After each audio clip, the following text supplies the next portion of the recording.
Mana kaka nowacho motelo, wadhi achiel kachiel nyaka Bomas of Kenya kama wawinjo twak gi jofwamb weche ma igolo kod komiti mar Azimio kod mano mar Kenya Kwanza. By the two principles. Number two, we will seek recognition from Parliament. And number three, we will seek from Parliament support in terms of finances and facilitation, all the way including the answered. The letter has been done and signed by the two co-chairs, and the letter is being delivered as we speak. And as soon as it is acknowledged by the two speakers, we will share it with you so that you can enrich the news you have for today. So that is from me for this morning. I now give it to my co-chair so that he can talk about the rest of the issues. Thank you very much.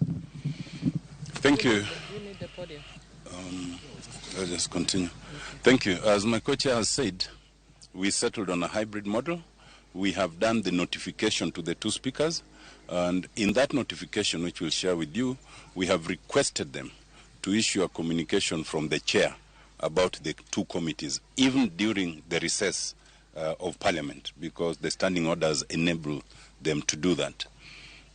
Beyond that, we discussed the question of the IBC selection panel and the constitution of IBC.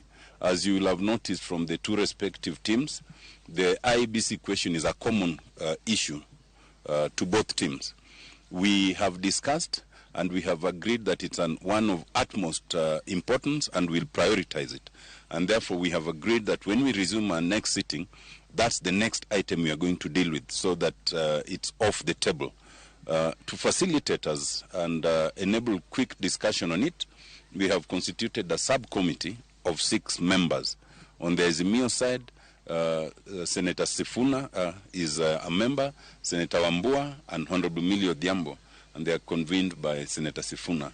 On the Kenya Kwanza side, Senator Halwale, Senator Sigei and Honorable Mutuse are members, and they are convened by Senator Sigei. We expect that by the time we come back, they'll have concretized thoughts around that. And we take the early opportunity that on that selection, that idea of reconstitution of the IBC, anyone with any idea is welcome to share it with us through our joint secretaries, so that we can factor in our discussion. Thank you very much. Thank you. Any questions? We can take one or two. Yes. Yes, somebody has to assist him so that he can ask a question. In the meantime, he's tiring. He's tired. All right. Who is asking the question? I'll start yes, start. Just have two. One, in earlier on, you stated that the both co-chairs will have a meeting with the hiring principals. That is. So, has this taken place before, and what was the response? Oh, thank you very much. It was like this. We agreed we would have a meeting with the co-principals or their agents. And we have been able to meet their representatives. We may not have met the co-principals, but we have met their representatives, and we have agreed. As you can see, we are actually agreeing on one issue after the other. We seem to be headed in the right direction, if you can commend us for that. Yes. That we are agreeing, even where there appears to be a disagreement. After we sit down, after we talk at arm's length, that means we talk without being coerced, influenced, or whatever it is. We actually agree, and those are the agreements we are communicating. So we were able to have the meetings, we got the instructions, and we have been able to move forward. And in addition, I think on the part of Azimio, I think our principals addressed you yesterday. And I believe, because some of you covered it, they said they were happy with the progress of the talks. And we can confirm that as a team, we are happy with the progress of the talks. Yes. Okay, one last one. Does the committee, in one way or the other, feels not doing their job because some of the decisions has to be consulted, the principal has not? It is vitally important to consult because we were appointed. First, the proposals were made by the principals, but remember, we were also we were appointed by the PGs, the parliamentary groups. So there comes a time on issues. These are not our issues. These are not issues of anyone. We have to consult from time to time so that each side of the coalition is able to take an agreed position.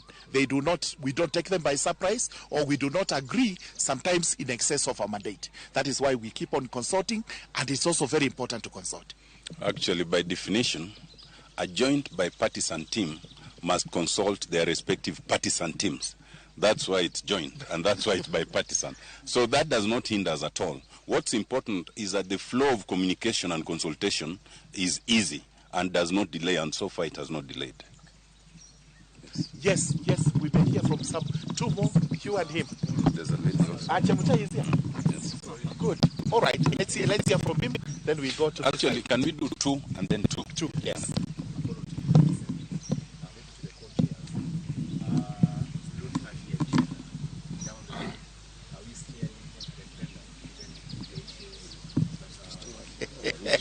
The other question.